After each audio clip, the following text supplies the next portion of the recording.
All right, so I'm trying to remove the old gasket from my garage door, and it seems to be stuck. I've been trying to wiggle it out and pry it, but the only method that seems to work is taking propane with a blower nozzle, obviously your igniter, and the scribe. Like I do is heat it up and then put your scribe in there just like that. Get behind that gasket.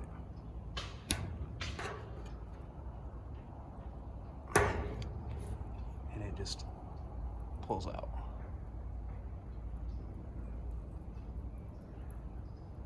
Doesn't leave any residue. It cleans out the channel, so I'm sure there's people out there that have had better success with different techniques, but this is the best process for me with what I had at home. So thanks for watching. Hopefully this helped. If not, leave a comment down below of what you've done, and thanks.